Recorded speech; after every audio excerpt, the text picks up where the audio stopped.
you want to tell me your name? Hello, hello, hello.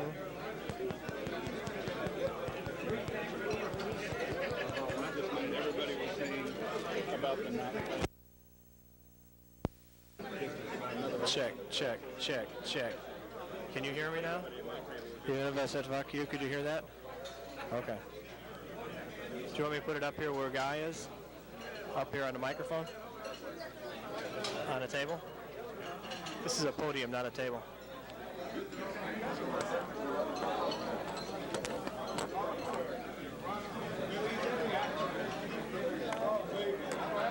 How are you, Guy?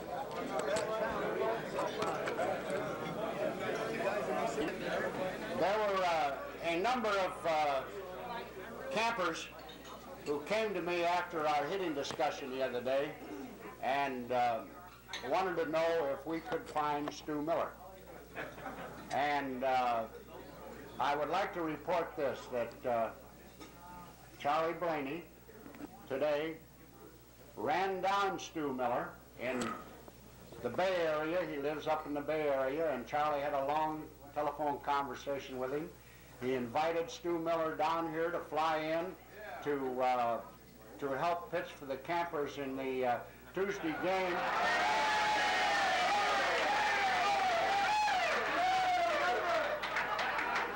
Now wait just a minute, fellas. I have here a telegram that was sent to Charlie Blaney, and I would like to read it. This is to Dodgertown. Mr. Blaney, appreciate offer to fly me in to face some of those ex-lambs. Sorry, I just cannot make it this week. My big concern is why I'm not in the Hall of Fame if I was so tough to hit. Signed, your friend, ex-ball player, Stu Miller.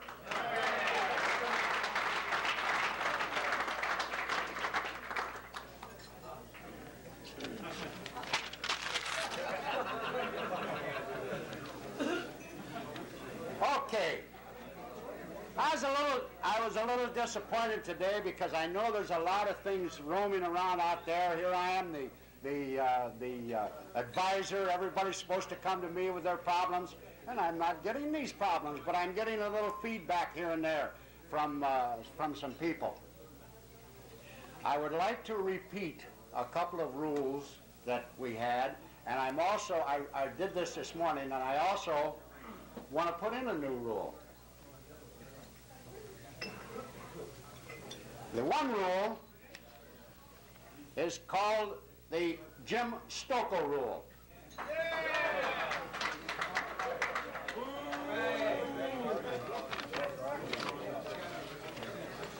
The rule states that young instructors can be used in emergency roles only as catchers and pitchers. Now this week, the key word in there is emergency.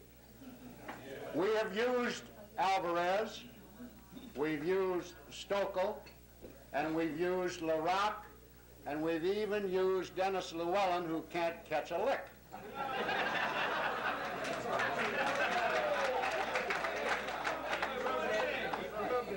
But the rule is, as of starting right now, that the only way, if the catcher is able to play, these young instructors cannot be used as catchers. The only way they can play is if the other catcher is down and out and gone.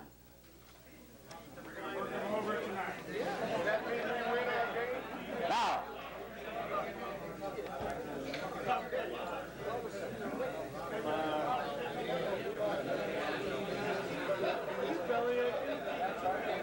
okay, the other rule that states, regular game rules, that we hit in order with all 15 players in the lineup, and everyone is to play, if they're physically able, a minimum of at least 4 innings per game. So what I said this morning was that if you fellas, if you campers, you got to help and if you're not getting in a game, go see your manager, go see your coach, go see somebody, and get yourself in a game, because they are, I want to say this about these Hall of Famers, they are trying to win their games out there. You can see that. And that is, it's important to them to win. So you're going to have to help out. Go to them, tell them you'd like to get in, play a little defense, because it's tough to keep track of all of those innings that you play. Okay, those are the two rules. Now, tonight in your room, you've got a schedule that was the original schedule that we made out. Forget that schedule, because it's a revised schedule.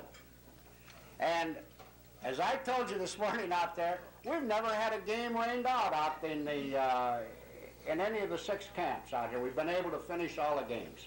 Today we had 4 teams that went out there, and I want to tell you something. I got drenched running back and forth from field to field, but I saw 4 teams, and all the coaches and assistant coaches all got wet. They put a lot of effort trying to finish those games, and I want to give you guys a big hand for trying to do that. I know the one team had a slight legitimate bitch today, but Duke and I had just talked about this over in the stadium. We said that, Duke said to me, he said, Guy, what if happens now if the game is rained out after 4.5, 5 innings? What if the game is tied? What are we going to do? I said, what we'll do if it's a tie game, we said there are no tiebreakers, we will play it from then on from wherever the game ended. Whenever it was called off, we'd start. So that's why that score didn't revert back, Pee-wee and Robin. Duke and I made that ruling over there, and that's why tomorrow at 9:30 or whenever the field is ready, the Great Falls Club and the Albuquerque Club will play off their tie game. It will start with the Great Falls team on the field. There are 2 outs, 3 balls, no strikes, 3 and 1 on who's hitting. Okay, there's the hitter. And we go right down the lineup. We got the scorebook. We go down the lineup from there, and we play until one team wins the ball game. We can eliminate that, not just give us the 6. Now, I want to talk about the other game over here. Yes.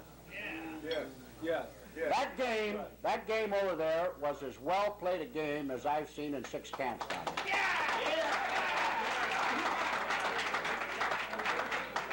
Someone told me there were no errors in that game. There might have been one, but I know that the San Antonio club, who had been playing very poorly, had no errors and had 3 double plays.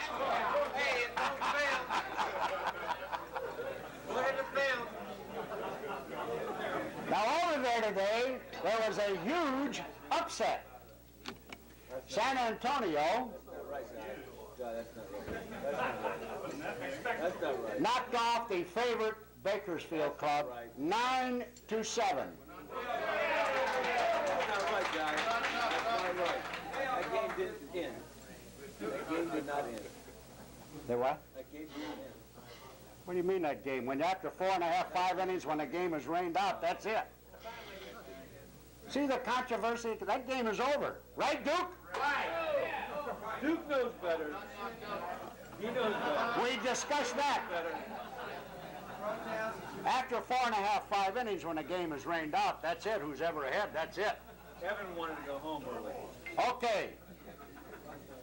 Tonight, as I promised, we're going to have the assistant coaches come up and present the Potato Head Awards.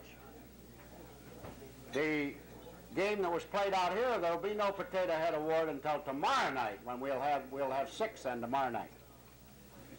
But I would like to have, first off, for the losing team, Bakersfield, I'd like to have Bob Feller come up and give us his comments.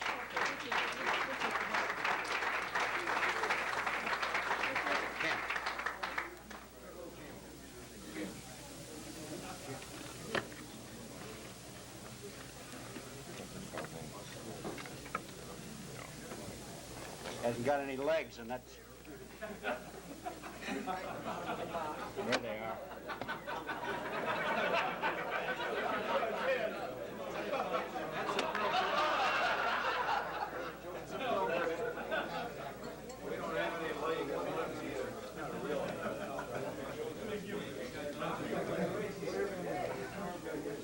Now, this is my first time up here, and probably maybe not the last before this show is over. It's a real pleasure for Ann, my wife, and I to be here with the rest of the Hall of Famers and their wives and families, and as well as all you campers, and I'm having a great time. We're a little short on pitching and catching. Otherwise, our ball club's in pretty good shape. We had the same problem in Cleveland. So I'm used to it. So we had a lot of fun over there today, and of course Ernie was talking to everybody in the grandstand. He talked to a multitude of people over there.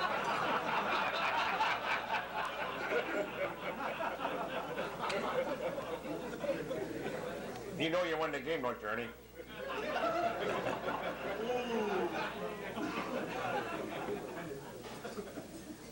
We had a fellow that reminded me a little of Hack Wilson. I don't think he drinks quite as much as Hack Wilson used to, and you have all those Hack Wilson stories. I used to be a Cub fan, Ernie, when I was a kid. I used to listen to Bob Elson broadcast back in the late 20s, like in 1929, 30, 31. You remember Bob Elson. Sure, you remember the White Sox. But Hack Wilson was quite a hitter, and was a little, not exactly tall. He's a little wide, and hit a ball a mile occasionally. In fact, one year, you probably all know he hit, what was it, 58 home runs. So was it 56? Well, that's enough.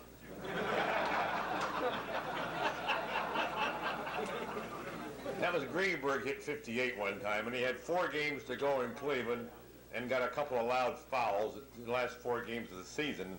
That was before they put the fence inside Cleveland Municipal Stadium. You could hit a ball 450 or 60 feet there in the stadium before they put the fence in, and I saw a lot of fellas do it. They'd run out there and catch a ball behind the track and laugh at you, and the hitter that hit the ball 450, it was an easy out, big can of corn. They'd go in the clubhouse, up to the dugout. The first thing they do would take their head and hit it against a concrete post.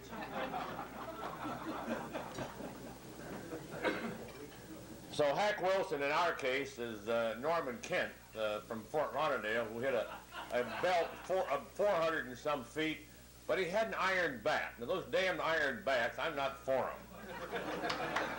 I just as soon see him use a wood bat, but he did use the iron bat, in other words, aluminum bat, and he hit a real shot. I think he had 2 strikes on him too, and he hit a real shot that drove in a couple runs, and when he was going around second base, it didn't remind me too much of Lou Brock, but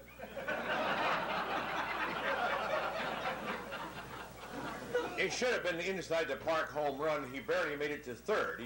He pulled a hamstring. However, after a few shots at the bar over here, without the consultation of the trainer, his hamstring became very healthy. So I think instead of putting ice on every muscle that gets pulled or strained, take him into the bar and give him a couple of real good shots. That'll do him more good than all the ice we have in the clubhouse. Norman, it was a great hit, and I hope you feel all right tomorrow, because we're sure as heck is going to need you. The Pay to Hit Award to Norman Scott.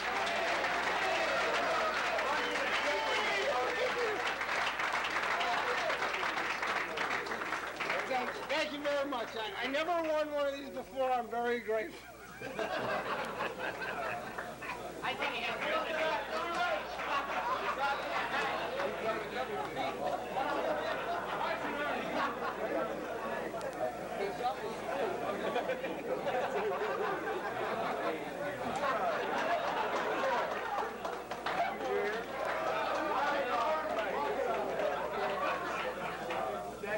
That's really just the way he went around second base, the way he went back to his chair. You know, the only thing that I heard from the stand, some leather-lung guy up there yell, "Harpoon that whale over at third base."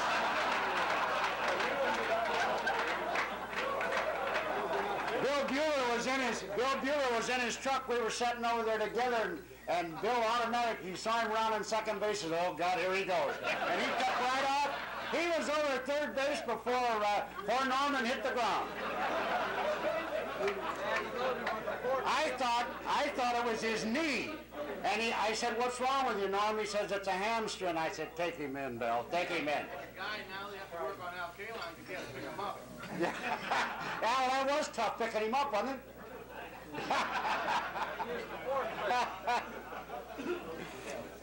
Okay. The winning team would like to call up the man who Bob was talking about, and you're right, Bob. I watched him over there, too. He is in the stands a lot. He is talking to everybody over there. He's in the third base stands. He wanted me to hold the game up today for an hour. He says, "You know, this is President's Day. We should play the national anthem." I said, "Sing it, Ernie, sing it." But he said he wouldn't do it alone. So, Ernie Banks.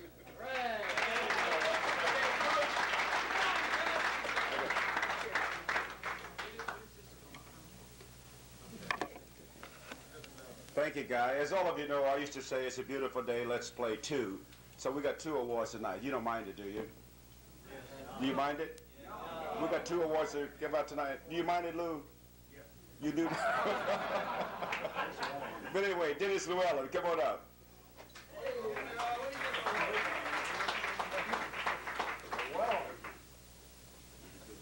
Dennis get an award? Dennis, yeah, you put together. I hope you win. Why ain't he giving it to me? He's not giving it to me. I'm gone. Okay, I'm sorry.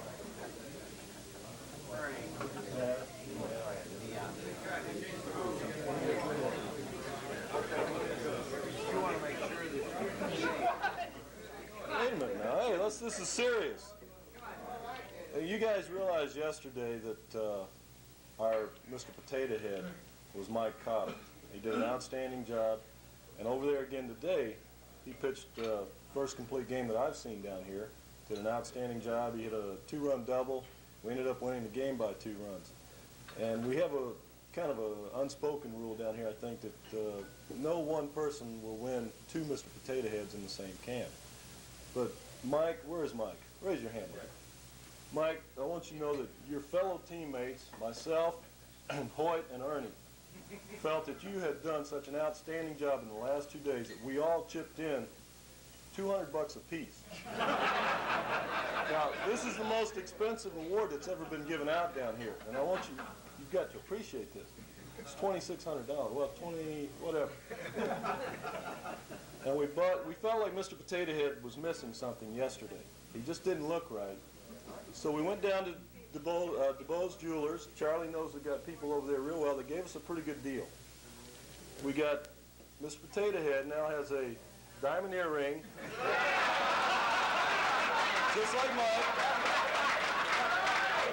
Not only that, we didn't just get one. This is a half-carat diamond also, and it's I think it's 14-karat gold that it's in. But also, when you don't feel like wearing your diamond, we got you emeralds, one for you and Mr. Potato Head, and also the ruby. So Mike, would you come up here and accept this on behalf of your teammates?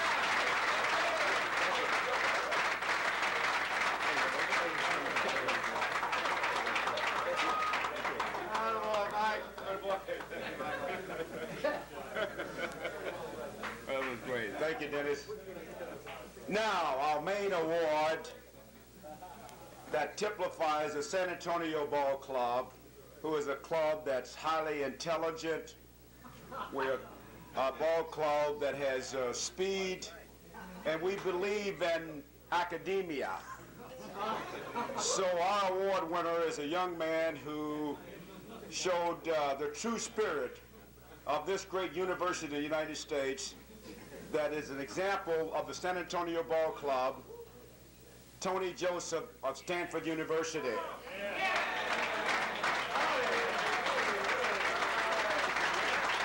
you made a mistake.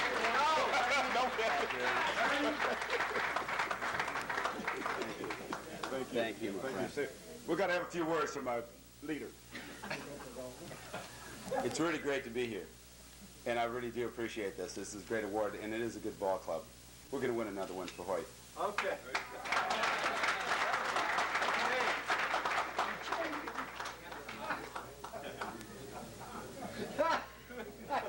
I'll tell you something.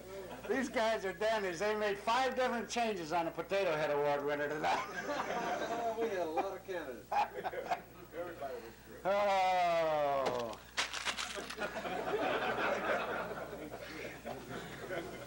As I said, tomorrow night we'll have the Potato Head Awards for the Albuquerque and Great Falls game, plus the games tomorrow after Albuquerque and Great Falls finish their game in the afternoon. Albuquerque plays Bakersfield on Field 1, and Great Falls will play Vero Beach at Harmon Stadium, and San Antonio, I think those coaches need a rest. They're off for the afternoon. Now, on tomorrow, yes? I just wondered if it's not out of order, if I could make a motion that the trainers deserve a round of applause. I saw that trainer in the middle of the road.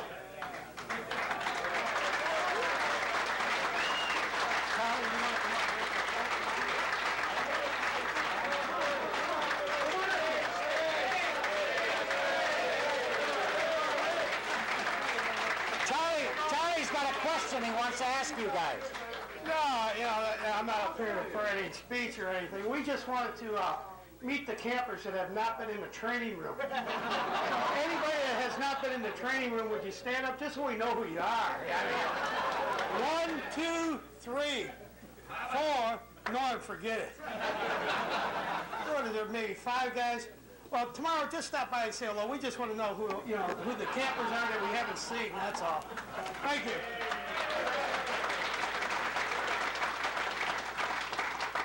I usually save that speech about the trainers until the last night, but I'm glad you as a camper brought that up because they do an outstanding job. And if you fellows just walk by that room over there, you see Bill Bueller and Charlie and Giesecke working all morning long. They get there very early in the morning, and they do a good job putting you guys back together. Well, I was getting nervous because I was seeing more and more empty seats. You're absolutely right. There have been a few. We had a few more go down today. Shoulder separation, we don't count Norm because Norm goes down every day.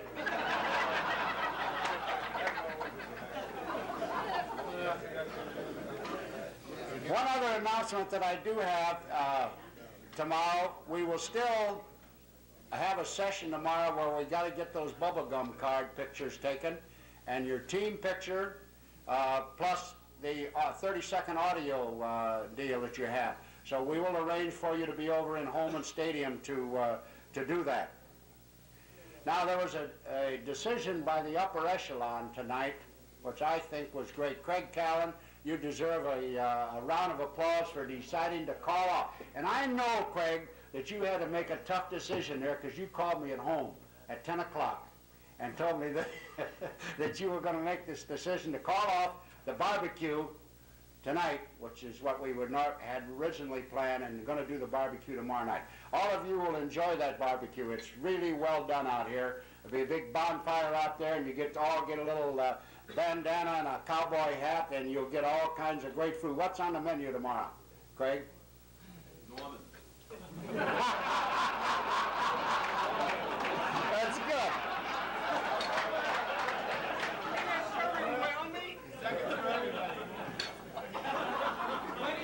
It's steak and ribs out there tomorrow night, and the weatherman is going to stick with us tomorrow, and he's going to give us a good day out there. But as you know, tonight originally planned was we were going to have the pitchers out there on a panel, so we had to switch that whole thing, and our theme tonight was called Down Memory Lane. Now I thought last night, and I've heard Roy speak for so many times, that I thought that last night Roy Campanella did an outstanding job of bringing back memories of the old days. Campy, you were great last night.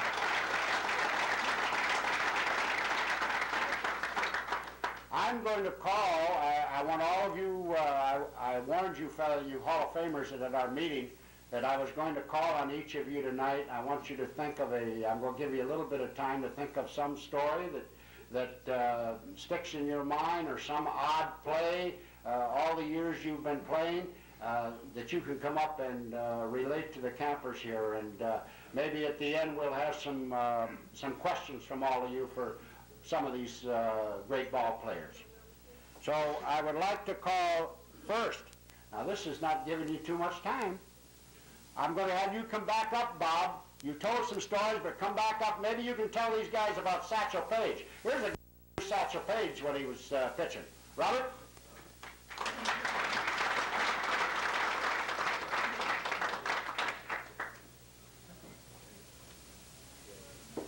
Not the Gopher.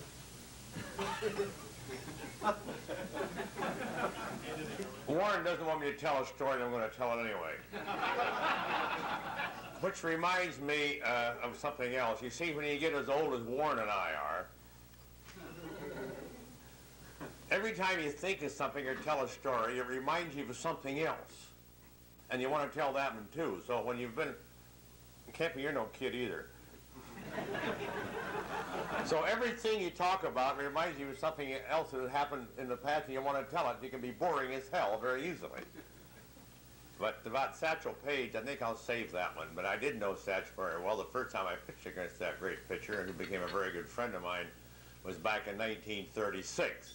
And later he became a teammate of mine in 1948 with the Cleveland Indians, and the year we won the pennant in the series. And he pitched some great ball for us in 48. But I didn't know Satch. In fact, we pitched against each other across the country in many years before the war and after the war, from coast to coast and border to border. And I'll say, I'm going to talk about this later, maybe during this meet or with you, some of you fellows at the bar somewhere. I'll just say one thing about Satchel. I pitched against Satchel in Yankee Stadium in 1946 during the World Series. He was Satchel Paige's All-Star Black Club. I had met him 2 DC3s, made a deal with the Kansas City Monarchs, with Tom Baird, their general manager, and Mr. Wilkinson, their owner. And they got the best, or maybe not necessarily the best, but they got some of the very top black players in the Eagle National American League for this tour. And the tour was done for one thing, of course, to make money for the ball players that weren't playing much during World War II, but were away in the service. And I had fellows like Stan Musial, and who joined us after the World Series, which the Cardinals won, when Slaughter made the big run from first to home on the single, and Pesky dropped his arm and he scored and won the series. And I had Keltner, Kenny Keltner on our ball club, Jim Hegan, Bob Lemon, Spud Chandler, Charlie Keller, Ralph Kiner, Johnny Sane, Mickey Vernon, who led the American League in hitting, and Satchel pitched against us in Yankee Stadium at Major League prices on a Friday night and a Sunday afternoon. We pitched against each other for 7 innings and some very tough ball games. And I don't remember who won the ball game, but I do know we drew over 100,000 people in the 2 ball games in Yankee Stadium. And Satchel and I, we went on from there to the West Coast. And I can tell you more stories about Satchel. I'm going to tell the story, goes back a little further.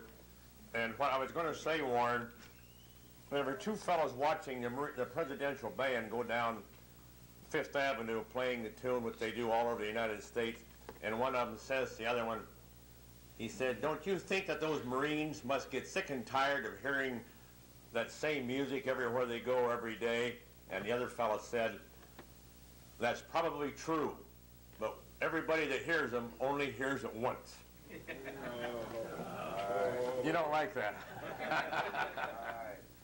So anyway, the Gopher ball story, when I was a little kid, I was a great baseball fan, and like most all of you fellows were, and read the sporting news and all the things you could get, and to play catch with your dad and so forth. So in 1928, Babe Ruth and Lou Gehrig were making a barnstorming tour throughout the Middle West, and they had a fellow by the name of Ray Doan, who was a promoter who promoted all kinds of exhibition games. He also was ran the House of David team, which was guys around Des Moines, where I'm from, that area, started growing a beard about the middle of November or early December, so they could start on the tour.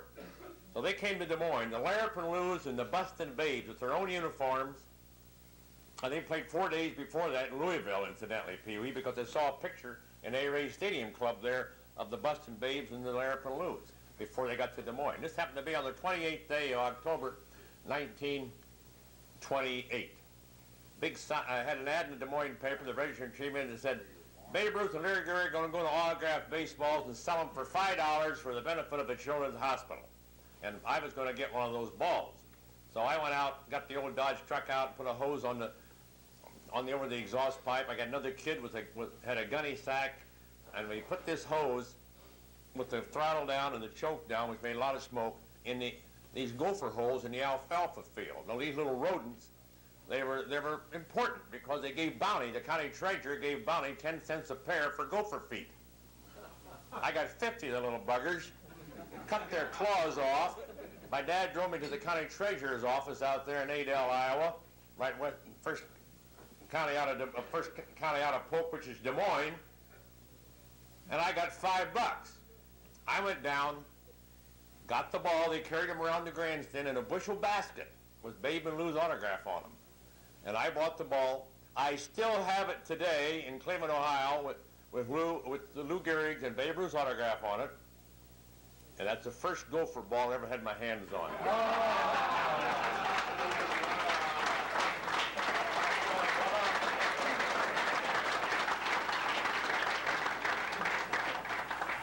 Okay, Warren Spahn.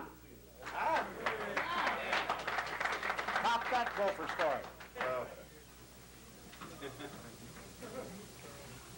I'll tell you what an act to follow. When I was a kid, I used to save Bob Feller's bubblegum card.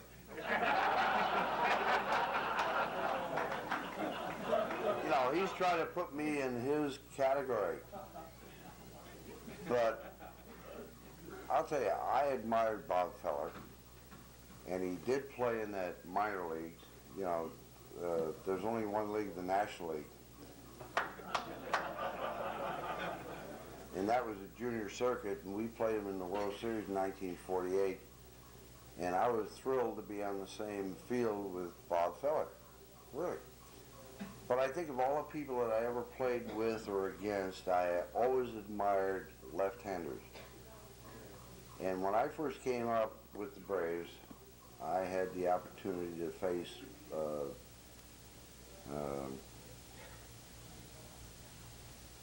the great screwball pitcher with the New York Giants, Carl Hubble. Thank you, guys. I don't need your help.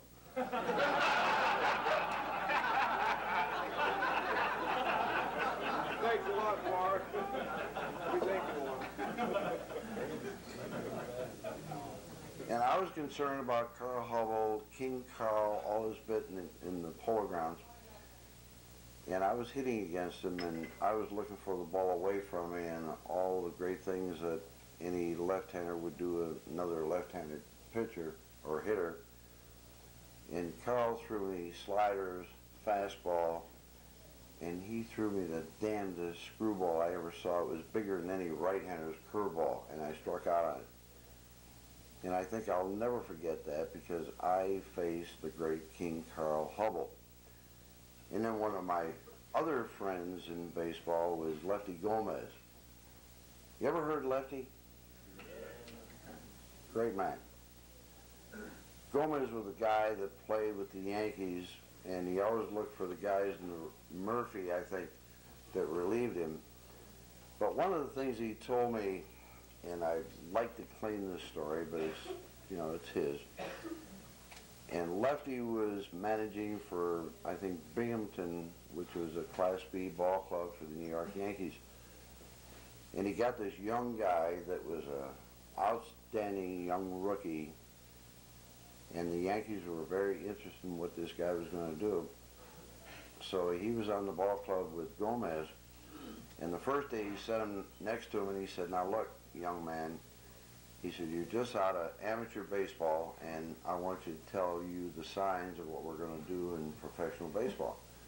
And he said, number one finger was a fastball. And he said, 2 fingers is the curveball. And he didn't feel he wanted to commit this guy in the very early part of the of his commitment. So he kept on the bench for one day, and then the Yankees said, well, when the hell are we going to see this left-hander pitch? So they forced Lefty to use him in the second ball game they pitched, and Lefty brought him in a ball game. And he told the catcher, he said, now call for his fastball because we don't want him to pitch himself into trouble. So the catcher went down and called for the fastball, and he threw the ball all over the ballpark, up in the stands, up in the screen, whatever. He walked, the bases loaded. Lefty went out to the mound, and he said, hey, what's the problem? And he says, catcher, call for the damn curveball because you can't get the fastball over. So the catcher went down and gave 2, and 9 strikes later, he struck the side out. And this left-handed pitcher came up back into the dugout, and Lefty says, sit down next to me. He said, what the hell was going on? He said, your best pitch is your fastball, and when they called for the curveball, you didn't have any problem, you struck everybody out. He said, well, Mr. Gomez, he said, when you let me put one finger on the ball, I had a hell of a problem.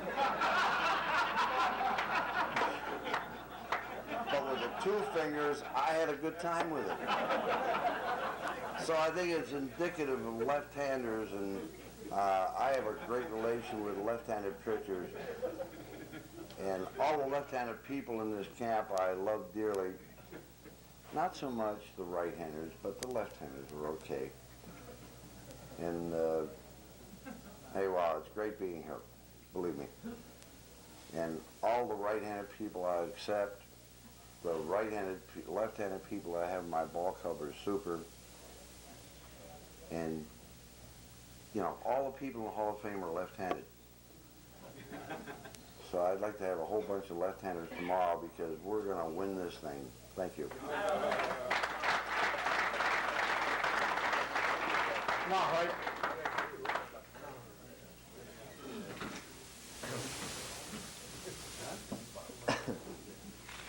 Well, I'd like to tell a little story that happened the first year I started playing baseball, way back in playing for a little town in North Carolina, Mooresville, North Carolina, in the old NC State League. And there was a lot of farm boys on that club, and I was one of them, and we had a couple more that was pitchers. So, back then, Mooresville was a Class D club. Then you had D, C, B, A, right on up. Now you only got about 3 classifications. But anyway, this was an independent club, and what they did was sign players, and then they would sell them to different organizations. If they happened to get a hold of a pretty good one, then some club would buy them. So the manager called this boy in one day. He was an old farm boy from down in South Carolina somewhere, and he says, he was a pitcher, and he says, we have sold your contract to the 3I League. That's a league that used to be up there in the Midwest, Illinois, Indiana, and Iowa, I believe. And this farm boy looked at him. He says, the hell you are. He says, I have enough trouble in this league where they only got 2 eyes.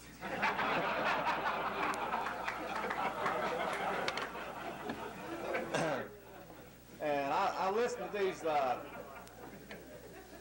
to these great hitters we got here talk on their turn last night, and they were talking about getting knocked down and brushed back and all that stuff. When I first came up in the Giant organization, they used to have a pitcher. I think he pitched in the big leagues a little bit, by the name of Joe Shipley. And this guy was a big, tough right-hander. He threw a heavy sink, a fastball that would bore into you when it hit. And he liked to hit people.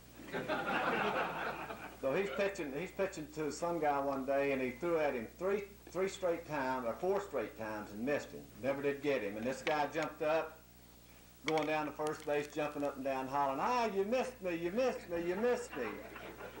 So Big Joe takes his stretch, wheels and throws to first base, gets that guy right in the knee to carry him up on a stretcher.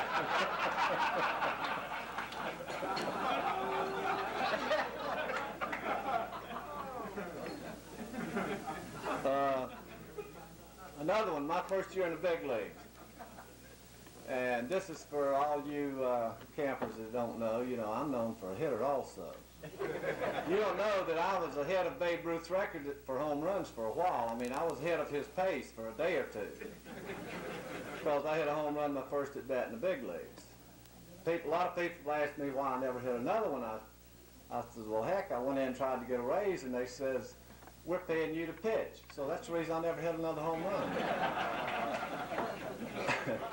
But anyway, during that season, we were in the race till right at the end, I believe, with the Dodgers that year, and we were in a game late in the season, and I got in the game. It was tied about the 7th inning, I guess, 6th or 7th inning, and I was holding him, you know, and ordinarily, relief pitcher, it'd come your turn to bat, they'd take you out for a pinch hitter in a game like that. But Leo decided to leave me in there in the bottom of the 9th inning in the Polo Grounds. Score tied. He decided to leave me in and let me hit. So I'm leading off the inning. Get up there and count 1-1, 1-2, 2-2. Finally the count got 3-2. And I look down to Herman Franks, and he's got the take sign on. So now, you have a little sign with the coach. If you think you haven't got the sign, you take your hat off, and that tells him that you haven't got it. So I give him the sign, and he goes right back to the take sign. So then I walked down about halfway, and I met him. I said, do you know what the hell a count is? He said, yes, but that little guy's got you taken. So anyway, I got back up there, and I said, well, if I'm going to take, I'm going to try to get a walk. So I ducked the pitch, and sure enough, the umpire, ball 4. I get on first, and Whitey Lochner, somebody bunted me over, and the next guy hits a double, and I scored. Next day, the headlines in the New York paper says, Wilhelm's keen eyes starts Giants winning rally in ninth.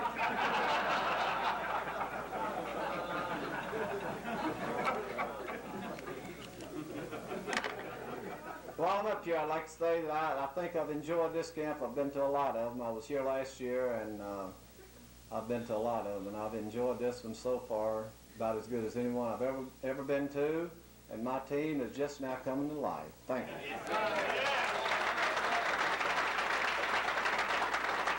Okay, Ernie, top that. Come on, you've got some of the old memories of the Cubs that you can give them here. I know that. Thank you, guy. Well, as all of you know, I don't have any real long stories about baseball. Because I played in the middle of the United States, Chicago, and everybody else was kind of on the ends. I guess Lou and possibly Killenbrew, and let's see, that's it. Only the three of us who played in the middle of the United States. Everybody else was on the West Coast or East Coast, and I'm probably the only player that, Kaline played in the middle. Frank was in the East, and I didn't have an opportunity to play in the World Series. Isn't that sad?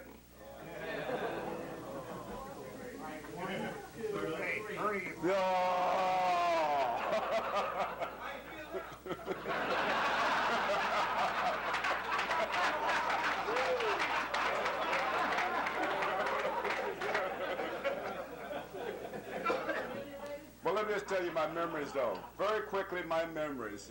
35 years ago, a young man who wore number 42. Does anybody know who wore number 42 in baseball? You know who he was born January 31st? Who was that? January 31st?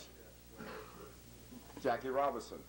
But anyway, a young man named Jackie Robinson, I went on a barnstorming tour with him in 1950, and we were playing in Jackson, Mississippi, and he came up to me and he said that you have an opportunity to play in the major leagues.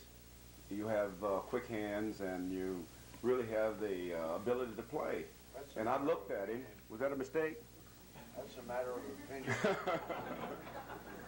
So he said, well, I think you can play in the major leagues. Keep practicing, working out. So I felt good about that. I called my dad and I said, Dad, I talked to Jackie Robinson. Jackie said that I could play in the major league. He said, okay, stay with it. He's a tremendous player. So 5 years later, I was in the major league. So it's just a marvelous life. I've enjoyed it. As Campy was speaking last night, I can remember 35 years ago, I was just a kid, and Campy was in the major leagues, and he was one of my idols as well as Jackie and Newcomb and all the players in the majors. And Campy gave me a ride from Charlotte, North Carolina to Winston-Salem in his nice convertible Chevy, and I thought that was just a great thing in my life. But basically, my memories are all tied into Jackie Robinson and his inspiration to me as a young man coming along to play Major League Baseball. And sure enough, 5 years later, I was playing against the Brooklyn Dodgers at Wrigley Field, and Jackie was there, and I could still see his face coming over and saying, I knew you was going to make it, play well, and he told me not to really talk a lot when I got up in front of people, just listen to play, so bye.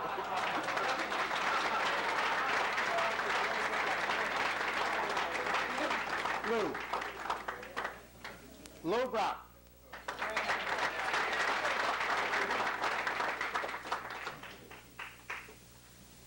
Well, as I try to backtrack down memory lane, it is, seeing it was just yesterday, my career hadn't been that long ended. I really don't have any story per se. I do recall that playing with a lot of players who are competitive, and they tell me that competition among men is ancient, and that we all are competitive in certain ways. Ernie Banks, hi buddy, my manager, they all are competitive. And generally when a person is competitive, you know, they have the ability to get that second win.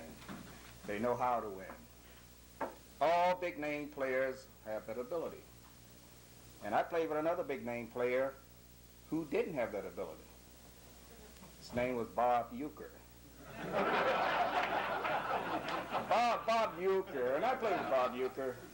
Bob Uecker once stated, and I quote, "There is nothing I wouldn't do for baseball." End quote. Uecker played 12 years and did nothing. Absolutely nothing. But the guy now is having the greatest years of his baseball career, batting an even 300 by having his own primetime TV show, doing all those television commercials. With that, he's right down front in the old front row. But the greatest story about Uecker occurred when your ball club, Warren, sent a scout over to the Uecker's home to sign Bob Uecker to a major league contract. The scout gathered the family around the kitchen table and announced, "I have been sitting here by the Milwaukee Braves to sign your son Bob Uecker for $4,000. With that, Bob Uecker's father looked the scout straight in the eye and said, "This family doesn't have that much money."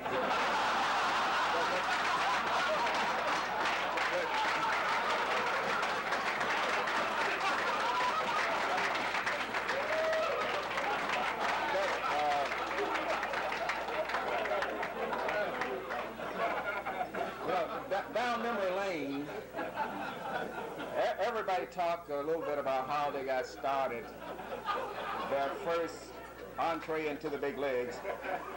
I too started in Class D baseball, and when you go to Class D baseball and you're invited to the big league camp with the Chicago Cubs that year, your only thought or opportunity is having an opportunity to show what you can do against a bona fide major league player. And the first guy that I got a chance to show that against, there he sat right there, Warren Spahn.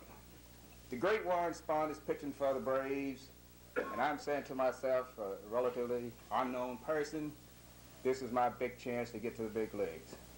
He will be a stepping stone today for me. Get out there in the first inning, the leadoff man, Spahn threw a curveball, strike one, threw a curveball again, a swung and missed, strike two, and I'm really going to protect this plate. And here's a guy who had won 360 games in the big leagues, and I was a rookie, never at a bat yet. Fires the next pitch and hit me right in the head. The helmet split on my head and began to fall to the ground. I was stunned, shocked that I would be hit by the great Juan Spahn. As I made my approach towards first base, I hear this voice says, "Fall, fall, goddammit, fall."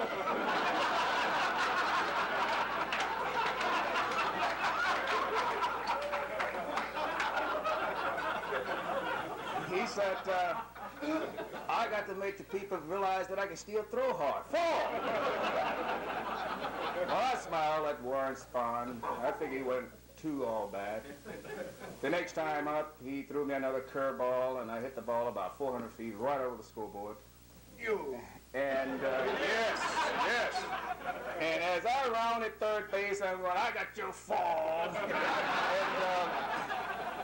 came in the home plate, and I had Joe Torre, the catcher, big guy during those years. Joe blocked the plate, and I didn't touch home plate. Spahn came running up to the umpire, a good friend of his. And I get called out for missing home plate on a home run. That is my story down memory lane. So,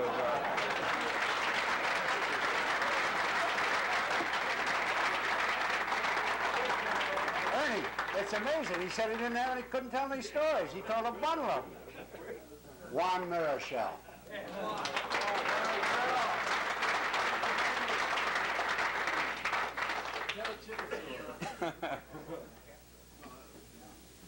Let me tell you people that early in my career, you know, when I was an amateur player in Dominican Republic, I have a chance to be a Dodger. You know, the first people that came up to me and said that if I was interested in signing a contract to play baseball was a guy named Horacio Alvarez in Dominican Republic. He used to be involved in a team in Dominican. The name of the team was Escogido Baseball Club. They used to have a working agreement with the Dodgers. They only bring Dodgers players to Dominican Republic. He told me that if I want to come to Vero Beach for a tryout, I'll not refuse. What a mistake. Yeah, that was a big mistake because I think that, you know, playing for the Dodgers with the great Sandy Koufax and Don Drysdale and Johnny Podges and all those good pitchers, I think I could have do better. Yes. But going back, when I was a kid, playing in a small village in the Dominican Republic named Laguna Verde, I mean Green Lagoon. But if you ever go there, don't look for the Green Lagoon because it's not there.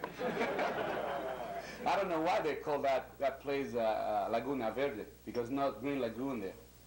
I was there, and I loved baseball so much. At that time, I was a shortstop. One day, I went to the nearby town named Monte Cristi to see a great pitcher in the Dominican Republic. His name was Bombo Ramos. He was a great pitcher. I went to see him, and when I come back to my hometown, I told all my friends, I said, listen, I'm going to be a pitcher like Bombo. So I start pitching exactly the same way he used to pitch, you know, sidearm and throw everything sidearm. A lot of people ask me, you know, about my high kick and why I developed the high kick, and I said, well, that happened in 1959 when I was playing in Class A. I never tried to kick my leg, and but going back to Dominican, I want to tell Ernie when he said that baseball is love. Well, Ernie, sometimes it's not. I'm pitching, 1957, I'm pitching for the Dominican Air Force, you know. At that time, we have the Generalissimo Trujillo, you know, big man in Dominican Republic. He was the toughest man in Latin America. And his son, Ramfis, he was in charge to the Air Force. So pitching for the Air Force, one day we lost a doubleheader. And when we come back, we went to a town named Manzanillo. When we come back, the whole team was in jail.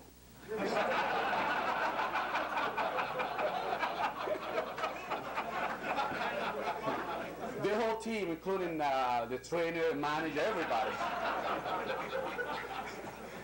Yes, we're supposed to have the best team in Dominica, amateur team, so they can't figure out why we lost. You know, they can't figure it out. So, Ernie, baseball is not fun sometimes, you know. When they put you in jail for losing a doubleheader, that's bad. You know, that's terrible. So from there, you know, I signed my first contract, in 1958. I came here for the first time. But in Dominican Republic, those years, you know, that the only team that the people really liked in Dominican was the Dodgers. Because in 1948, the great Road Campanella went to Dominican, and the Dodgers trained in Dominican Republic that year in a town named San Cristobal. I think Duke was there that year, and Jackie Robinson. And that's what all the Dominican people, you know, at that time, they was Dodger fans. And I really regret that I didn't take that chance to be a Dodger player when they invited me to Vero Beach. But I, you know, coming over here with a tryout, you know, no contract, that was a big risk, you know, that I was taking. So I think that's why I'm not a Dodger fan today, a Dodger player. But I'm very happy to be here. I really enjoy being a baseball player. I think everything I have, I owe that to baseball. I got a great family, a lot of friends that I make through baseball, and it's a fun being here with you guys and watching you play every day. And I want to tell my players in the Vero Beach team that don't give up. You never know. We might win some game, and it might come ahead. Thank you very much.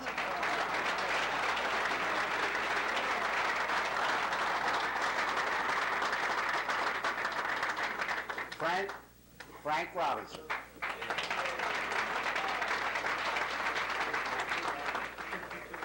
And again, we may not.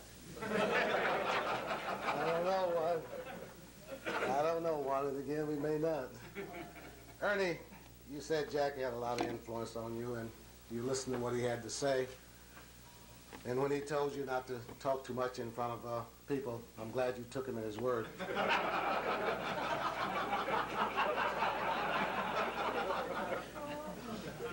I got a few stories about managers, but you know, I played 21 years in the big leagues, and I know you guys have heard about hotshot rookies coming to the major leagues and thinking they can walk on water.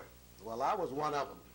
I came to the big leagues in 1956, and first ball game was against the St. Louis Cardinals. And we were playing against a left-hander named Vinegar Ben Mizell.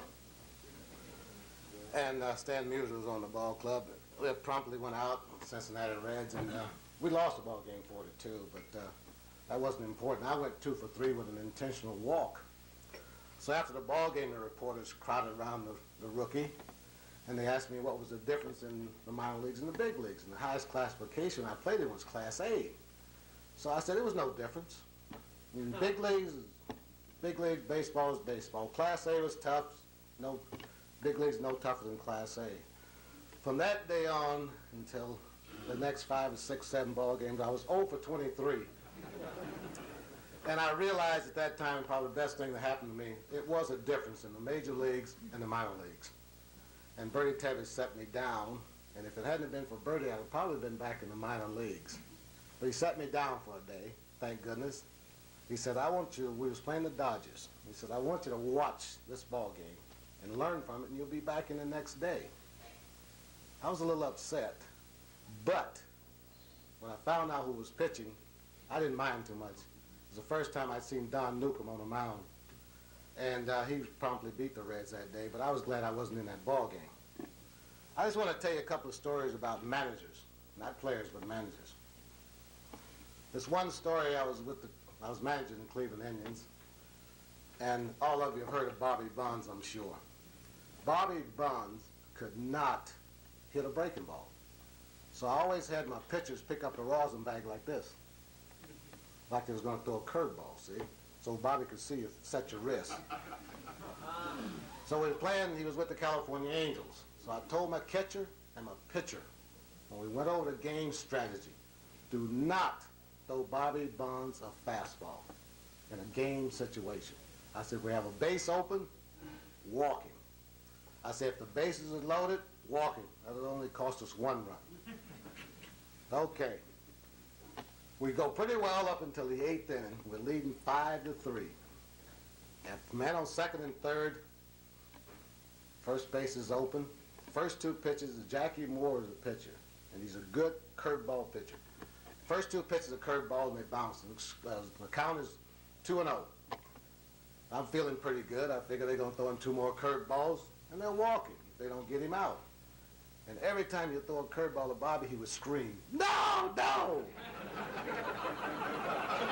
And you could throw him 150 curveballs. If you threw him one fastball, he was right on it. You could not set him up for a fastball. Anyhow, I'm sitting there feeling pretty good, and the next pitch came up there. It was straight. Fastball. And I didn't have to look long because it landed over the right center field fence. As he's trotting around the bases, I'm cursing in the dugout, fuming and everything.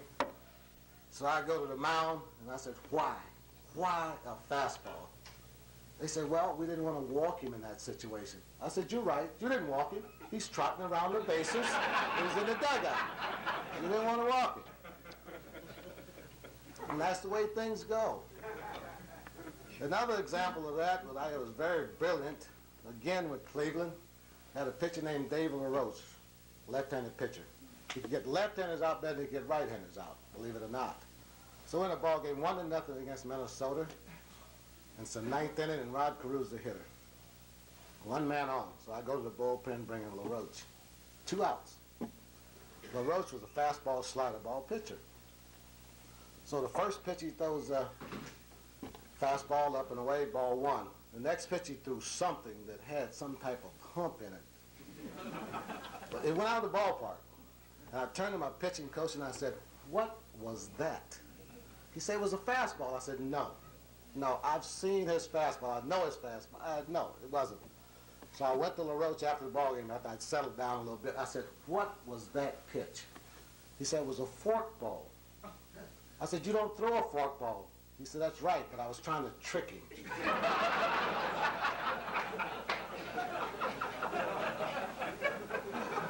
Trying to trick one of the best hitters in baseball. Okay. I don't know that you youngsters know about Freddie Hutchinson, but Freddie Hutchinson had the reputation as being a tough, tough guy. He was in an ex-Marine out of the service, about 225, 6'4", and he was a no-nonsense manager. Bertie Tevis was a father-type manager, and he explained things to you. Hutch came after Bertie Tevis, and I had a tough time adjusting to Freddie Hutchinson. He was a rough guy. They had a reputation of cheering up things. We had the clubhouse in Cincinnati. It was up over the walkway under the stands, and had a big picture window. And after a ball game, Hutch had been known to throw a chair through that window, knock it out. He'd been known to destroy clubhouses and everything. So we're in Pittsburgh one day, and we have the Pirates beat 6-0 in the 9th inning. Nobody on, 2 outs. And I'm in right field, and I'm feeling pretty good. When the dust cleared, we had lost the ball game 7-6. So now you exit from the third base dugout, and you went through the first base dugout, and you went to the clubhouse. But in right field, they had a gate where you could go up under the stands and go to the clubhouse that way. So I ran off the field and ran to the clubhouse just to see what Hutch was going to do. In those days, we had those big folding wooden chairs in front of your lockers. So Hutch comes in, and everybody's sitting waiting to see what he's going to do. So he comes in, and the uniform is destroyed. He just goes, off goes the jersey. He picks up the wooden chair, and he slams it to the floor, and it just bounces up. He picked it up again, slammed it to the floor, and we all said, it just bounced up again. Third time, after he did the third time, he picked it up, unfolded, and sat in it. We said, Hutch has finally met his match. It was amazing. He just... And the other one is finally cleaned it up a little bit and get it up is Earl Weaver. We were in Milwaukee, and Earl Weaver and Rick Dempsey always went at it. Rick Dempsey always envisioned himself as a great hitter, although his average is about 220. And his total RBIs for the year, 32. And 560 at-bats. He just set his season high for home runs this past year, 13. At that time, I think it was like 9. So we're in a ball game, it's late in the ball game, so we needed a pinch hitter, so he was on deck, and Weaver said, Rick, come on back. Rick, come on back. So Rick goes in the dugout, picks up his shin guards and throws it at Weaver from the other end of the dugout. Weaver picks it up, throws it back at him. Picks up the other shin guard, he throws it back at him. Picks up his mask, he fires it at Weaver. Weaver fires his mask back at him. He said, Rick, he says, you want to know why I pinch hit for you, don't you? He says, yeah, that's right. He says, well, number one, you don't hit anything up there at the plate, and in the dugout you threw 3 things at me and you couldn't hit me. So now you know why I pinch hit for you. You can't hit anything out there, you can't hit anything in the air. And that's the way it goes. Everyone say how much they've enjoyed these camps. I tell you, I haven't done any, as I said the other night, I've never done any other camps. I've done 2 camps. Last year's camp here and the camp here this year. And I don't envision myself doing any other camps unless I'm invited back here. And I mean that sincerely. I've enjoyed it. I don't know about this camp's recruits. I don't know if they're better. The talent's even, it's weakening, or what? But it's pretty even.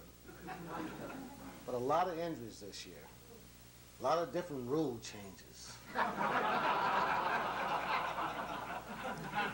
And I don't know who's in on these guys, but Robbie always seems to know them all. He's the only one out on the field that know all the rules. Huh? He writes? I think that's it. Him and before the days, and I don't think I'm getting senile. But yesterday, a guy comes over to the stadium. We're playing over there. The game's already started. Game's going on. The guy gets the screen, grabs the screen on the side, he pulls it up behind home plate. And I said, what is this? He said, we're going to save the catcher, cut down the time of the games, and if the ball hits, and to me now he tells me, the ball hit the screen, it's in play. You know, if the ball goes past the screen, it's dead, 1 base. So we played the game that way yesterday. So I'm over here scouting Spahn's team today, because we're going to play them tomorrow, so we're off today. Yeah, I was scouting you. Picked up some things. And him and Robbie meets before the ball game. The screen is back there on the side. So they pull the screen up behind home plate, and they're standing there, and they call the umpire over. Come here. And they're standing there talking. And I say, oh, everything breaks up, and they both laugh and go off. And I'm saying, what is this? So I said, hey, Pee-wee, what's going on? Pee-wee says, oh, they agreed. If the ball hits the screen, it's dead. If it goes by there, it's dead.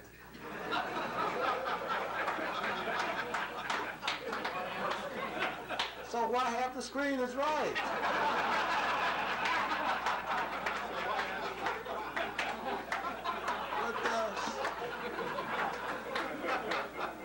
And they're supposed to be, their teams are winning. Does that tell you something? No, it's been a lot of fun. It is a lot of fun. I enjoy watching you guys play. If that's, now I'm putting a lot of emphasis on play. But I like the enthusiasm and the way you go about it. And it's great, and I mean that. And I enjoy it. And I think, you know, just seeing you guys away from day one, you come out here falling over your shoestrings and everything, knowing how to put your uniform on, half of you, and then seeing you as you go along in the camp develop.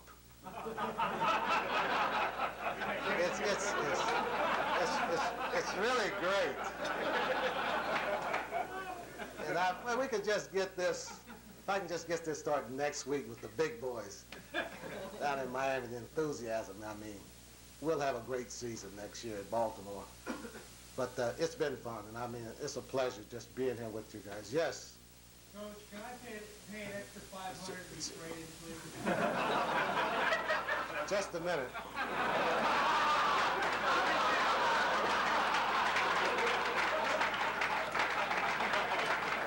I'll pay it.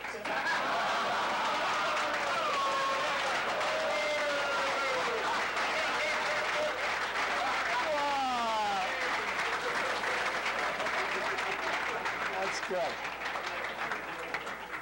Okay, Robin Roberts, answer that.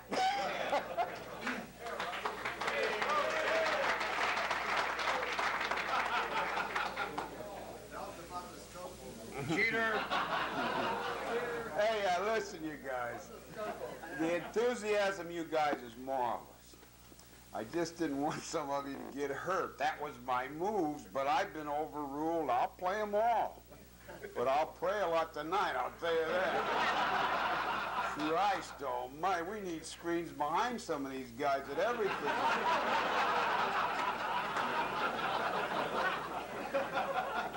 We got screwed today on the ruling by the commissioner's helper. Ah, don't worry about it. We'll be all right. Hey, the food's good, too. I must tell you, me and the Dodgers go back so far. And when I came into baseball in '48, the Braves won that year. The Dodgers were a great club. First time I pitched against them, the Dodgers had a pitcher named Rex Barney. And he always had a great potential. And he did have one stretch from July till the end of the season. He won 13 ball games in 1948.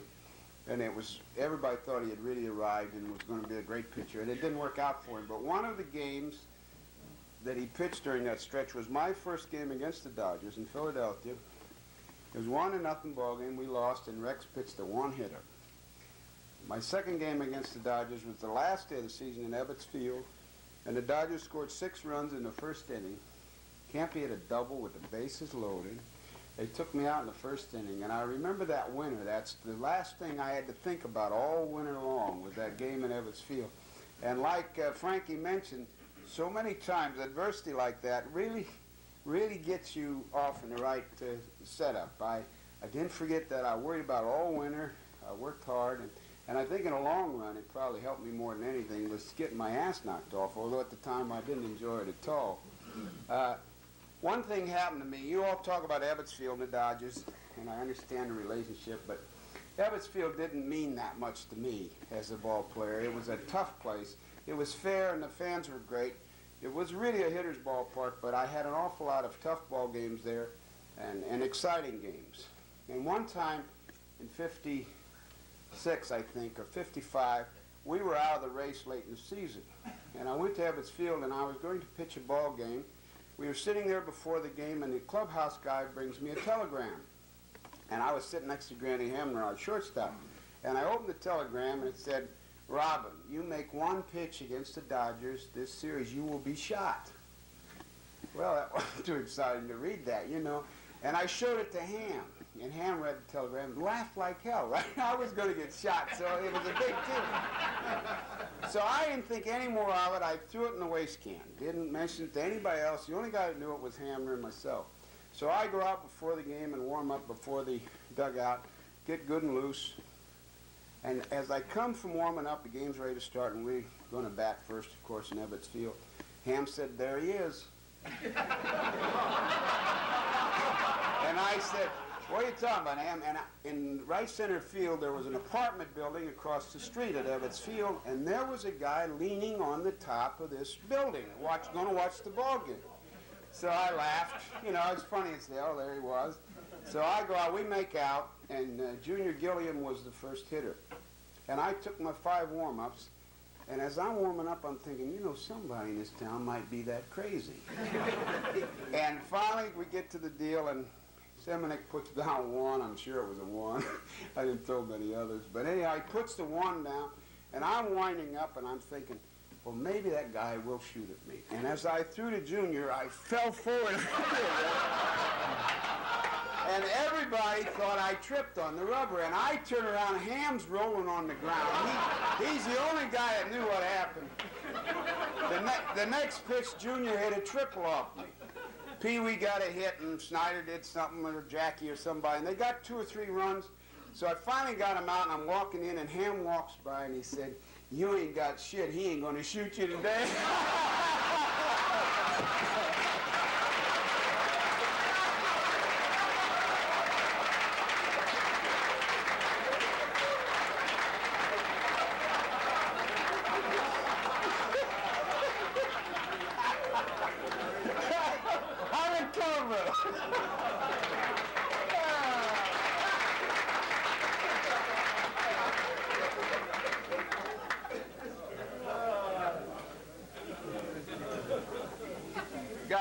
follow an act like that. That Robin is absolutely fantastic. I was listening to all these stories, and I was trying to figure out what I should talk about memory lane, and I was thinking back to when I was a kid in a little town in Idaho. I grew up in a small town in Idaho, about 4,500 people. A lot of people don't think you play baseball in Idaho, but we had some great teams in those days. We didn't have Little League ball, but we had what they called knot-hole ball in those days, and I played then, and I played in high school, and American Legion baseball, and then I was playing semi-pro ball, and I had accepted a scholarship to play football and baseball at the University of Oregon. And we had in our town a United States Senator from Idaho who was a close friend of Clark Griffith, who owned the Washington Ball Club.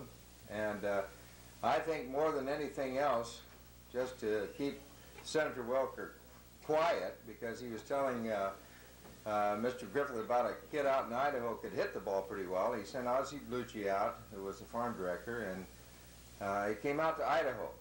And he came to Payette, and it was a rainy night. And Mr. Blucci talked to me, and it looked like we were going to be rained out.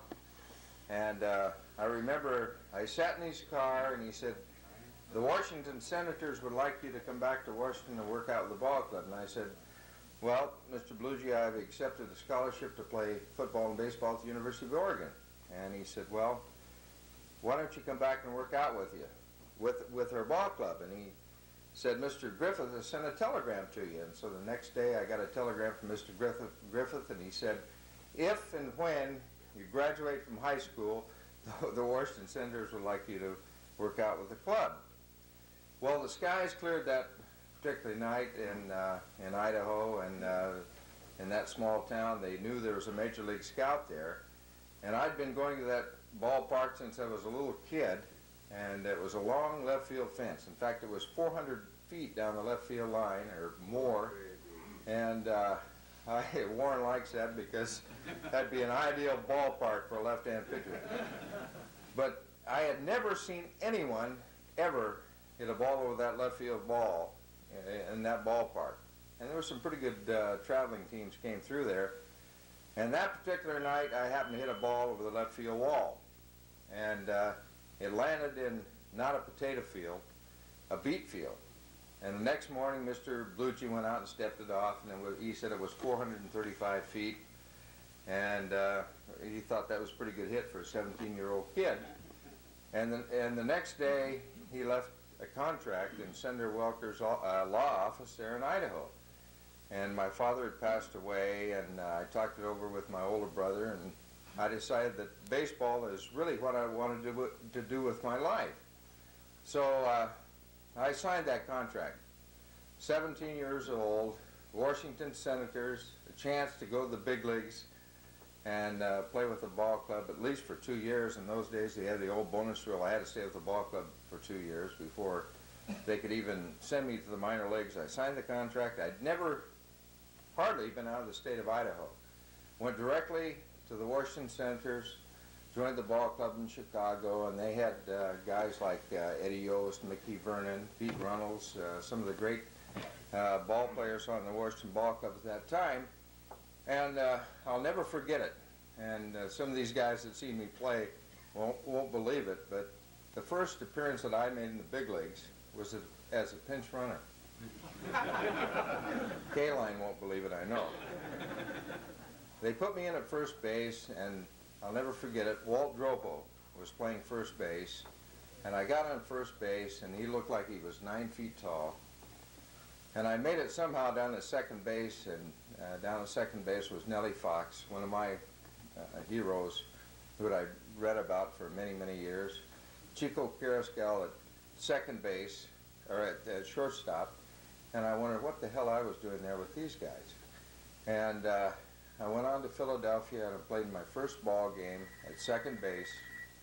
I went 2 for 3 in my first game. I got a double, single, drove in 2 runs. We beat the Athletics 9-2. And I thought, boy, this is going to be easy. And I found out it wasn't going to be easy. It was a tough deal.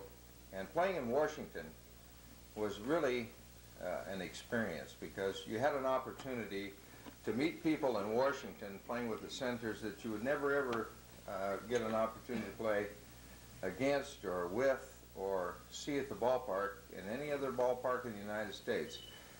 And in 1959, I'll never forget, President Eisenhower came out to the ballpark and called me to his box seat, and he said, I'd like to have you autograph a baseball for me. And I said, sure, Mr. President, I'll do that if you'll give me an autographed baseball in return.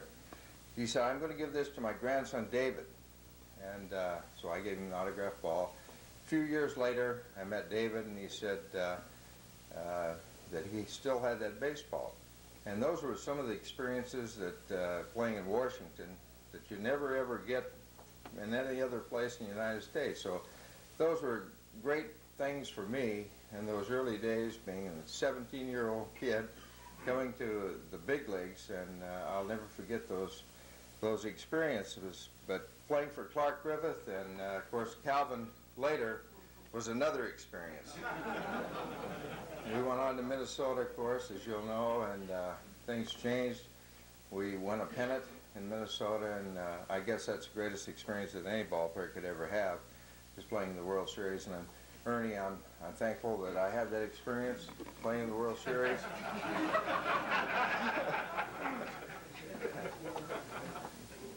But I want to say, too, like all the other ball players here tonight, that being here in this ultimate camp in Dodgertown, you know, I've always heard about the camaraderie with the Dodgers and how close the people are in this organization.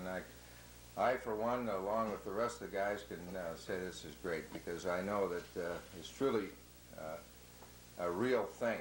The Dodgers have a thing that no other organization in baseball has. It's great. I'm thankful that I've been given the opportunity to be here in this ultimate camp for the second year in a row, and if I'm asked to come back again, I hope I can make it because it's a great experience for me, and I know it is for you guys that are here, and thank you very much for asking me.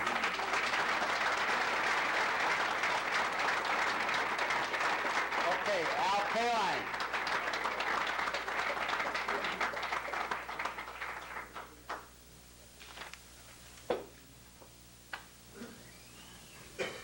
Well, it's been a long night, and I'm not going to take much of your time, mainly because I've been listening to all these great players, and I never played the minor leagues, so I don't have all the great stories that these guys. And I obviously missed a great deal by not playing the minor leagues. But some of the memories, and Frank brought back one, Freddie Hutchinson. Freddie Hutchinson was my first manager. 18-year-old kid. I take a train from Baltimore over to Philadelphia, play against the Athletics. We were playing a 3-game series. I get there the second day. I get to the hotel, Warwick Hotel. I'll never forget, it's the first hotel I've ever been in. I get there around 4:45. Now, the traveling secretary told Freddie Hutchinson to hold the bus up for me. Now, all these major leaguers, former major leaguers, know you don't hold the bus for anybody. Anyhow, they hold the bus for me while I check in, and I took my one suit that I had up to my room. And the first person I met in the big leagues was Freddie Hutchinson. Frank, you know, you call him Mr. Grump, and this man was the meanest looking person you've ever seen in your life.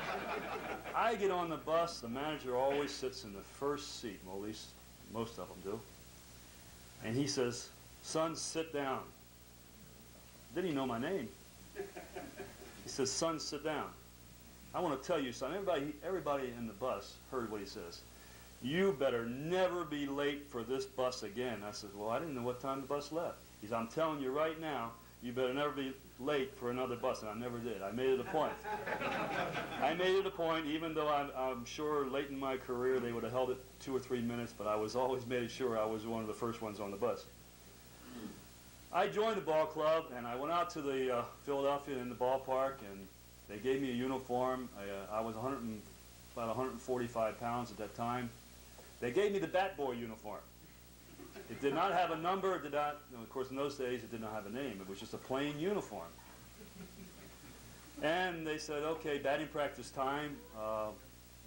Now the regulars are going to hit first, so you go out and shag a little bit, and then when everybody comes and the extra players come in, you go at the batting cage, and they'll let you know when you can hit.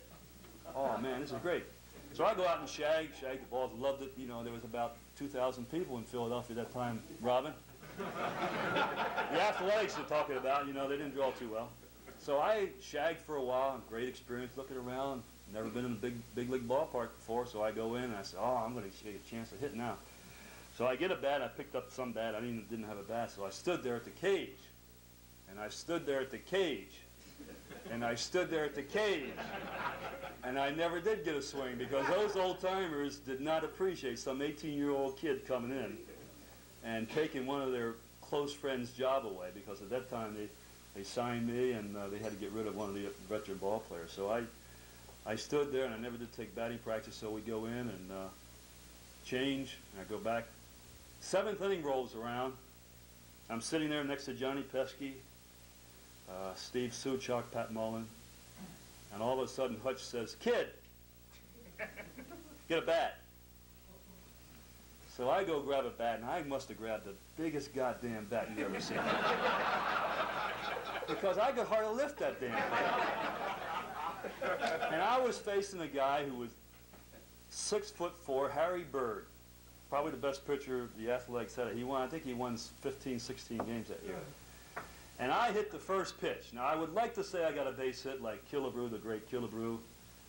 I hit the first pitch, a looping line. No, it wasn't even a looping line, right? It was a dying quail. Center fielder caught it. I was so goddamn glad to make an out and get back on that bench. I was scared to death. I've never been in around 2,000 people in the stands before. Most of my fun came in memories I have, and are surrounded around a friend of mine who passed away in November, Norm Cash. And we were close buddies, real close buddies. He lockered next to me all the time. And Norman was a fun-loving guy, and he always afraid that he was going to miss a good party. So he never went in at night, and I was fortunate enough to always say, "Good night, Norm, have a good time," so I went in most of the time. One time, Jimmy Pearsall was playing for the Cleveland Indians at that time. And he had been, you know, he's come back a little bit. You know, he's straight and not crazy anymore. Frank Larry is pitching. Now, Frank beat the Yankees, but he couldn't beat anybody else. So he's having a fun like Frank Larry would always do. And one time, Pearsall's up at the plate. He's having a pretty good year. I think he hit the weakest 300 you've ever seen. And Frank Larry's winding up, and all of a sudden he takes one great big giant step, and he steps halfway up the mound and throws the ball. Pearsall gets a goddamn base hit. He's on first base. Cash, who I can't wait to get to the ballpark to be around the guy. He's over at first base, and all of a sudden, I hope the women don't get upset about this. Pearsall's taking the lead, and all of a sudden he drops one. You know, he lets one go. Norm Cash is playing first base, and in Detroit we draw a lot of people. We must have had 35,000 people in the stands at the time. Norm Cash calls timeout. He goes like this.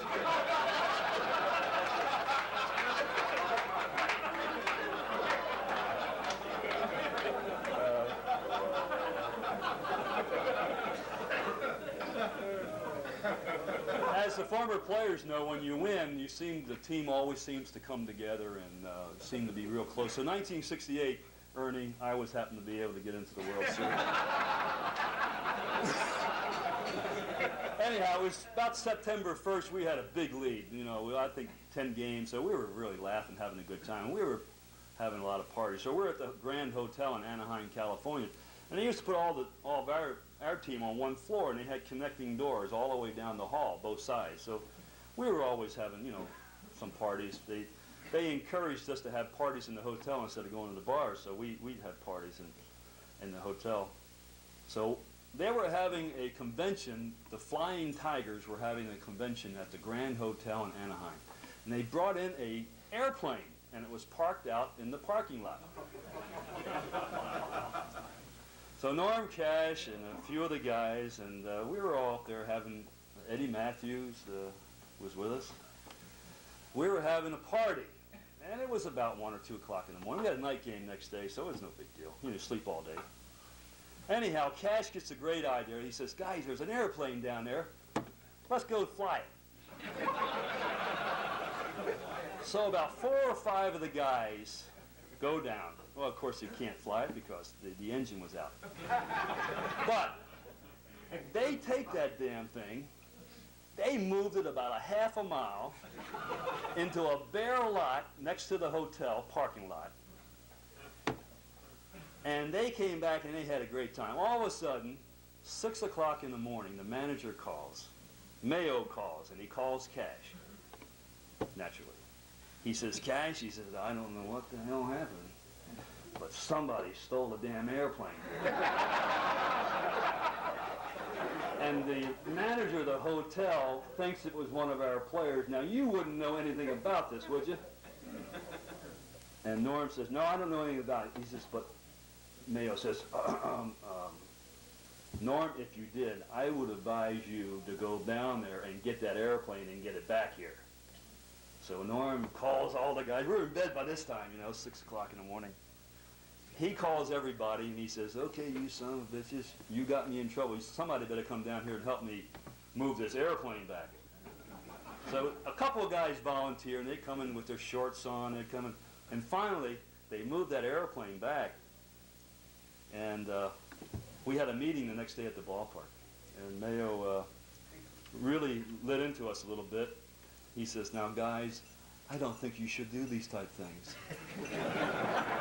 Robin was making the comment that if Mayo Smith could win a World Series and a pennant, you had to have an awful good team because he sure in hell couldn't manage. It's been a long night, and again, I just want to say what the rest of the guys here have said. This is the best camp I have ever been to. I've only done one other, and that was with the Detroit Tigers, and it's always great to see former Tigers and teammates and friends, but this is the class of all fantasy camps, and this is it's always a great pleasure to come back.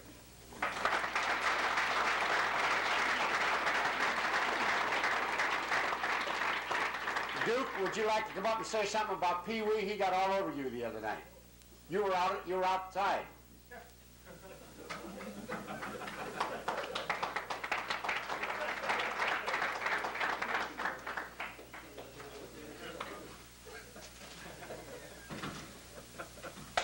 Ernie, you know that if Juan Marichal would have signed with the Dodgers, we would have been in another World Series.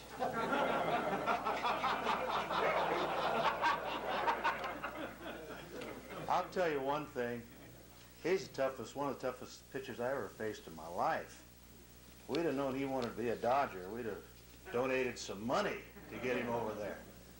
And Juan, I became a teammate of yours, and it was a real thrill not to have to hit against you because you took about 10 points off my lifetime batting average. But we had, Pee-wee talked about driving to the ballpark and me leaving him at home one night. And I guess it's true. If he said it, it's true. But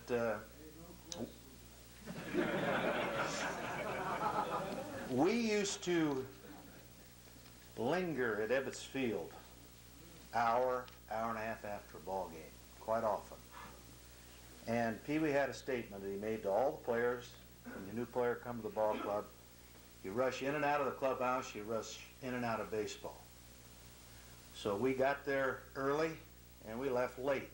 Our wives couldn't understand this. Dottie and Bev couldn't understand how come it took us so long to get home. But we didn't leave till the beer was gone. That was one of the things. And Campy was involved in that.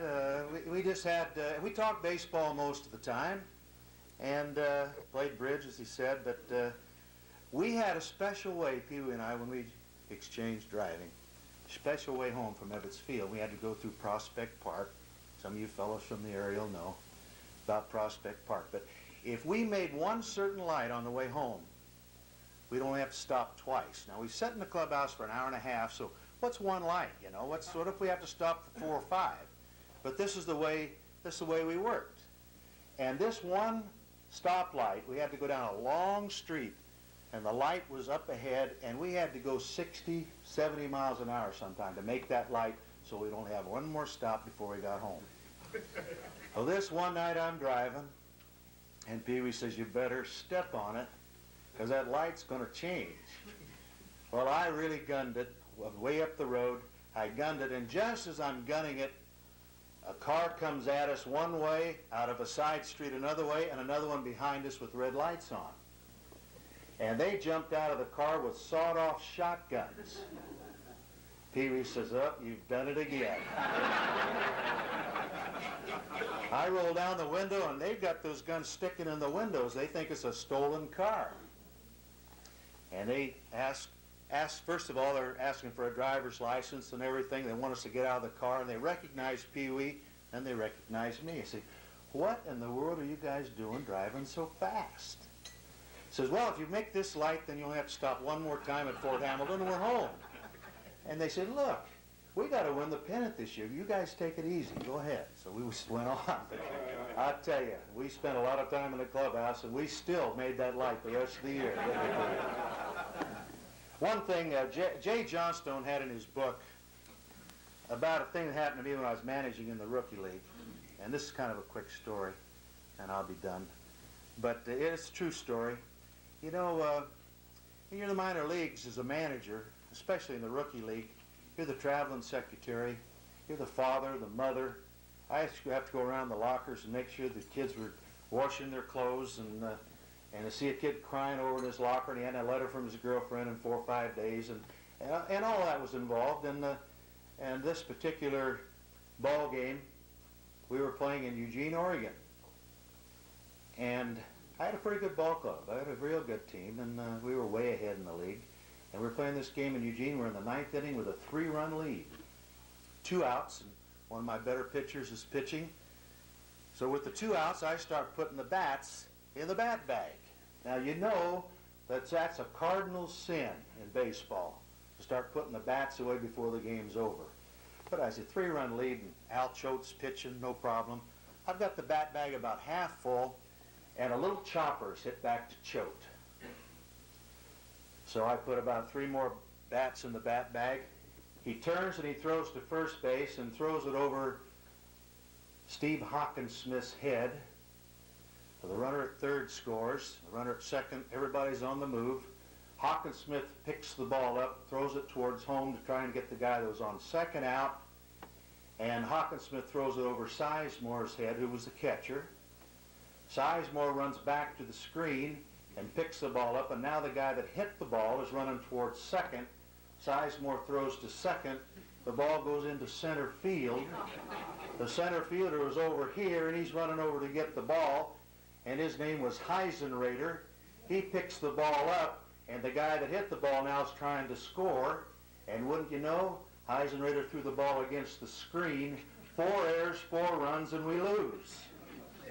And I fired all the bats out on the line. Never packed them again. I just like to say that this is my 6th camp, and I don't know, Bev and I have a great time down here. It's great for her. She gets to relax, meet all you people, and we get to see old friends and old friendly enemies, and we just have a great time, and we're looking forward to the next one. And I think before this is over, we got to give this guy right here a great hand, Guy Wellman, because he does an outstanding job, and he's like a father to us. So you guys enjoy yourself, and we hope to see you again next year. Pee-wee.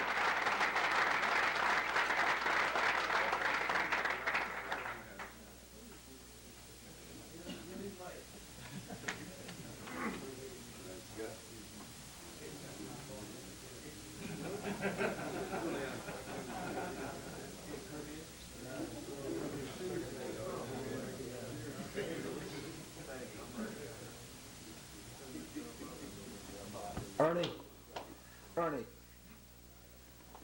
I want to apologize to you. I've been on you for a long time about talking long. We got a hell of a lot of talkers can talk long, I'll tell you that. And some dandies, really good ones. This has been a tough day for me, really. Start out this morning going over to our bunting camp over there, and Snider gets to me and says, Pee-wee, so I was on you the other night about being a Punch and Judy hitter. Says, I see you're over there with the bunters today. So we spent about a half an hour over there, and I think we accomplished something.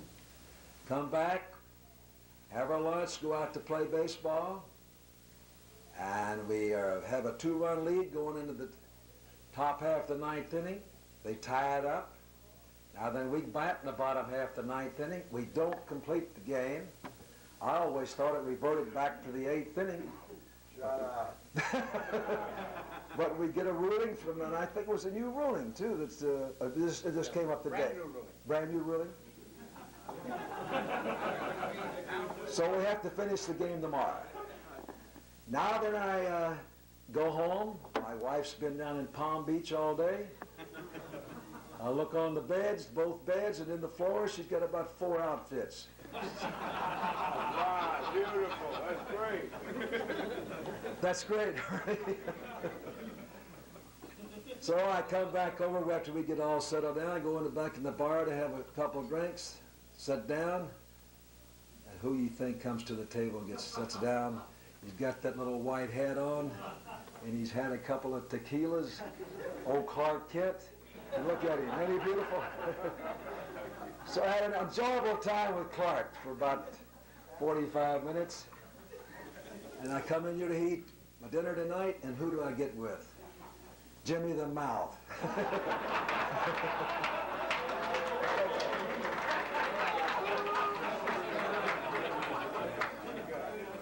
He proceeds to tell a story about Dizzy Dean and Pee Wee, about the couple in the bleachers. I won't repeat that. I don't think my wife wants to repeat it either. But it's been a great camp. It's been a long night, and I think that Mr. Callahan's up here wants to get this table cleaned off. And I had 2 or 3 interviews today, and everyone seemed to ask me, said, why do you come to these camps? And honestly, I mean this sincerely, you've never run across a bunch of nicer guys than you do at this camp. They're all of your class. Well, there's some exceptions. But it's a great camp, and I hope that I'll be back next year. Thank you very much.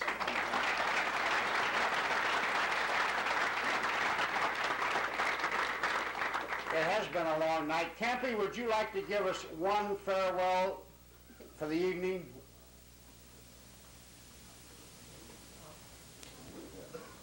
They can probably hear you from there if you just want to tell one of your old stories from there. You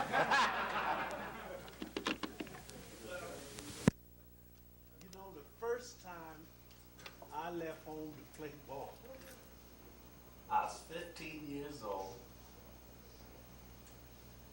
and the Baltimore Eli Giants was coming through Philadelphia and picked me up on the bus on a Friday to go to New York. Now, going to New York, you had to go through the Holland Tunnel. I had never been to New York. So these guys told me, said, now going through the tunnel, you have to put on a gas mask.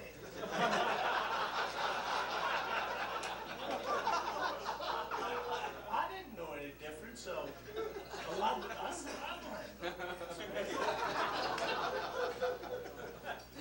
so some of them were putting handkerchiefs around their nose and mouth. Said, do you have a handkerchief? I said, yeah. So tie it around your nose and mouth. So I did, and went through the tunnel. Nothing happened. So we go up and we stay in the Woodside Hotel up in Harlem. So the first morning I get up and I come downstairs in the lobby. And our traveling secretary asked me, did you make up the bed? I said, no. He said, you leave the bad reputation for the team if you don't make up the bed. So upstairs I go and I make up the bed. So I get down the lobby again, and he said, I want you to do me a favor. Here's a bucket. Go downstairs and get me a bucket of steam. I walked about 10 feet. I said,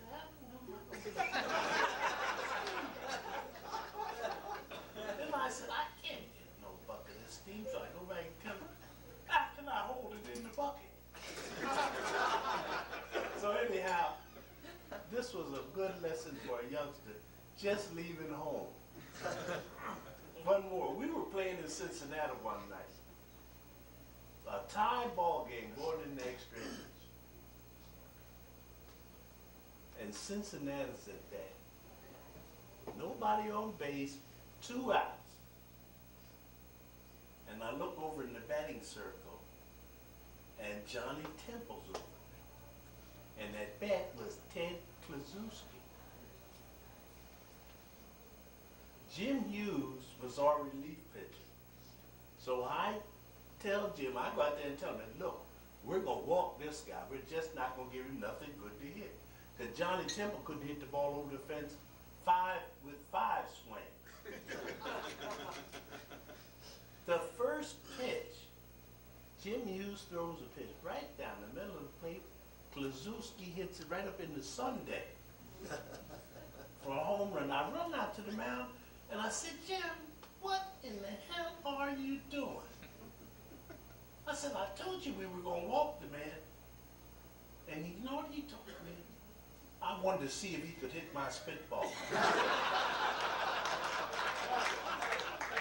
I told him, well, you found out. He hit that ball up that Sunday and beat us that ball game. And when Austin said me run out to the mound, here he comes. And he heard all of that. But I never did get him on a picture in front of the manager. But I had to let him know that you don't throw games away just like this. But anyhow, that was a good one. And Bob talking about Satchel. Look, Satchel wanted all the money when he played Bob. And Satchel had a tough time getting some of the guys to play with him. Satchel was a tremendous guy. There was one pitcher he had, Nick Stanley. Now, he was a spitball pitcher, pitched for the New York Black Yankees. He pitched with Satchel.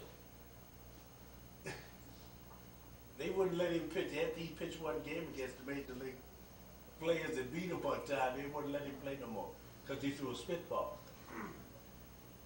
But we had, everything was legal in our league. As I told you last night, the Emery ball and spitball, if you can hit them pitches consistently, you're good.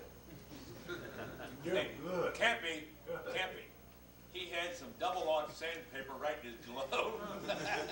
Look, that Emery ball, you need a tennis racket to hit it. Or use a baseball bat.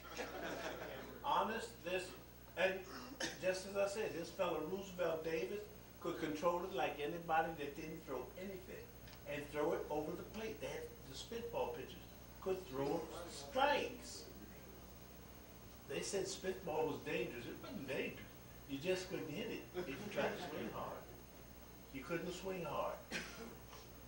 It's a pleasure for me to be here. I enjoy it. And look, baseball's been my life, and I can just talk.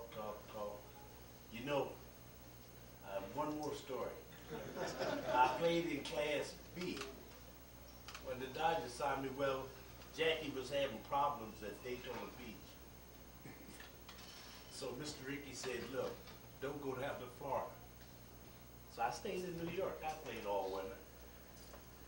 And when Nashville would come through, they asked Alston and Bavasi, do you want a Campanella and Nuclear? He said, sure. So we went to Nashville. The first day up there, we had a meeting in the clubhouse. And Alston said in his meeting, if I ever get put out of a game, I want Campanella to manage the team. To myself, I wanted to see what. Well, he got put out the game one night in Lawrence, Massachusetts. They didn't only put him out the game, they put him out the ballpark. And our bus was parked behind the left field fence. And he was standing up on top of the bus looking at the game. So in the 9th inning, we were losing by 1 run. And we got a man on, and I asked Nuke to pinch hit. And Nuke hit the ball over in the center field fence in the Lawrence River. And we won. And that's what Alston always told me, you're going to be my manager from now on. That's it.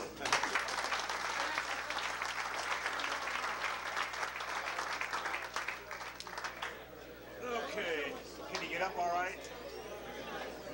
How do you feel when you get up? You're ready for tomorrow? Ready to go now. English. Oh, well, Jamaica's in English.